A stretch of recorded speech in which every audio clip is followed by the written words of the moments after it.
Hello बच्चों। तो आज हम BA second same AEC Hindi के सिलेबस के बारे में थोड़ा चर्चा करेंगे। बच्चों का यही है कि एईसी का सिलेबस क्या है। तो एईसी यह जो बुक है आपकी, उसका नाम है कहानी लेखन। और इसमें इसका सिलेबस इस प्रकार है। कहानी अर्थात कहानी क्या होती है, शॉर्ट स्टोरी होती है, अपने अनुभवों को शेयर किया जाता है। ये कहानी वो होती है कहानी। और उसका स्वरूप क्या है, उन भारतीय विद्वानों ने कहानी की क्या परिभाषाएं दी है और पाश्चात्य विद्वानों ने कहानी की क्या परिभाषाएं दी है। ये सब कहानी की परिभाषा में एक दो परिभाषा लिखना है।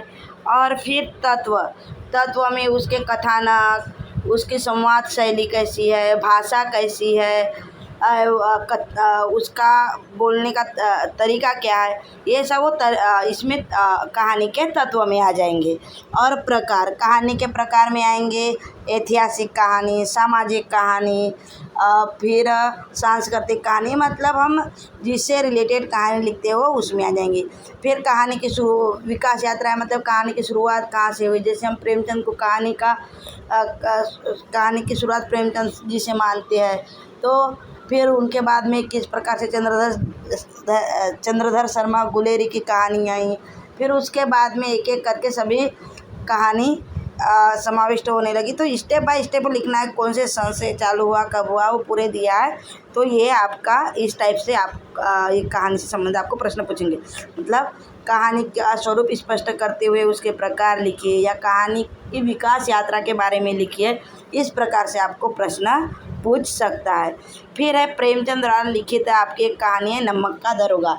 नमक का दरोगा में वंशीधर रहते हैं जो ईमानदार रहते हैं, और एक जमींदार रहते हैं सेठ आलोपुद्दीन।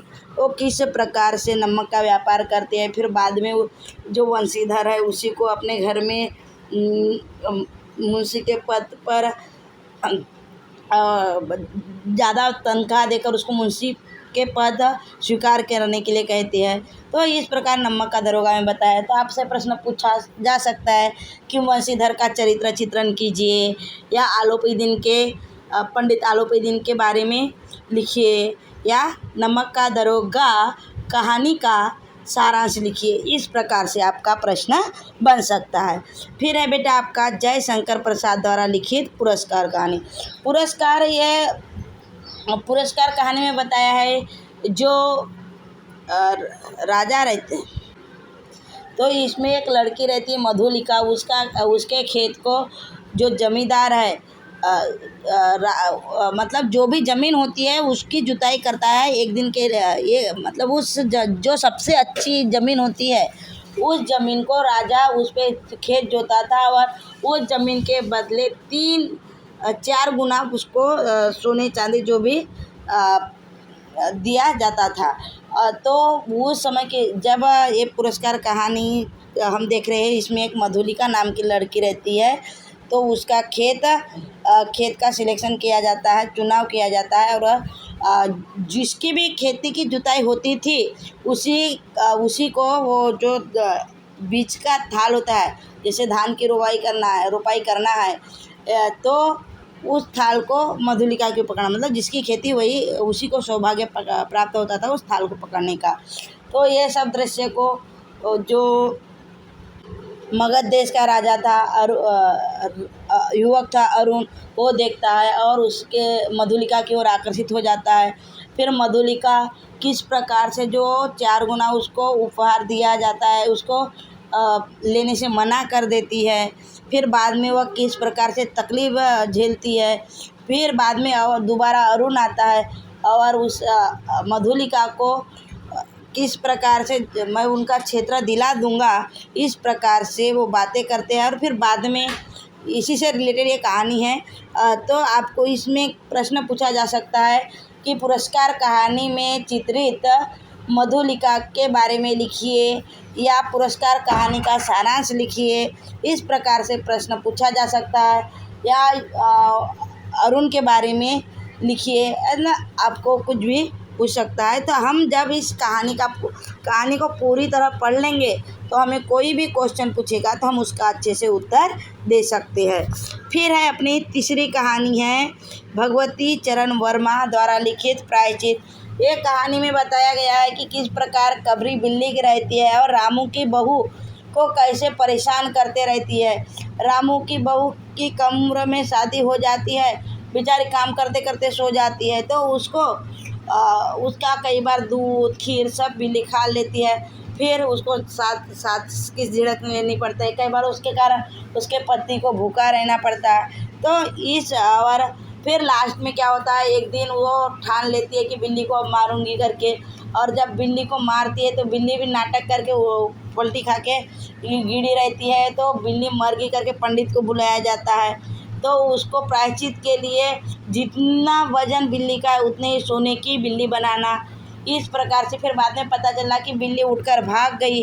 तो बिल्ली उठकर भाग गई बोलते ही जो पंडित थे वो उनकी हालत किस प्रकार से हो जाती है कि अरे ये इतना मेरे को सब मिलने वाला था, अब चले गया। और इसी प्रकार इस कहानी में बताया है। तो आपको इसमें बोला जा सकता है कि रामू की बहू का चरित्र चित्रण कीजिए या प्रायश्चित कहानी का सारांश लिखिए। ठीक है। फिर अपनी चौथी है हरीश नवल द्वारा लिखित एक बुद्ध उर्फ खरीदने जाना पामेरियन।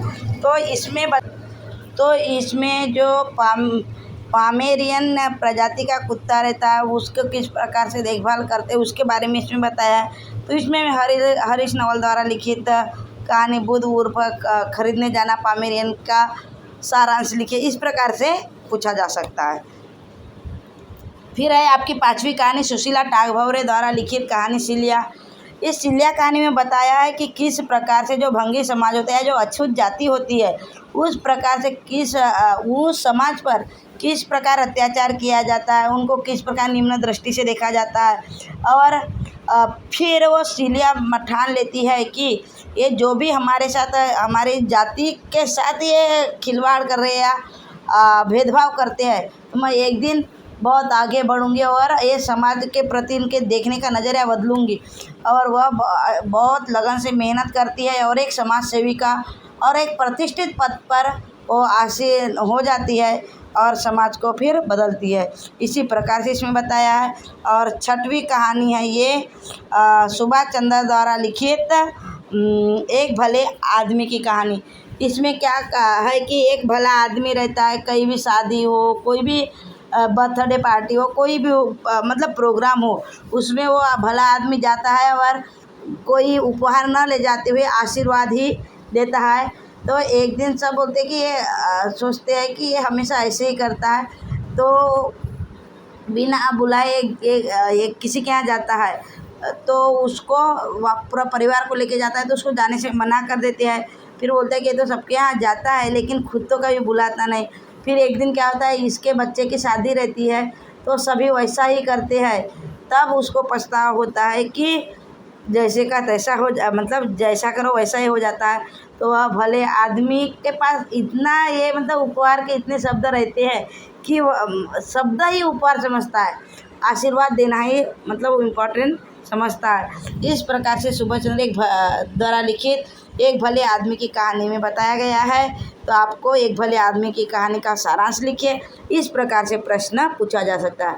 तो बच्चों ये आपके सिलेबस में ये 6 कहानियाँ हैं और ये एक कहानी का स्वरूप, परिभाषा, तत्व, प्रकाश और विकास यात्रा को आपको अच्छे से लर्न कर लेना है। ठीक है।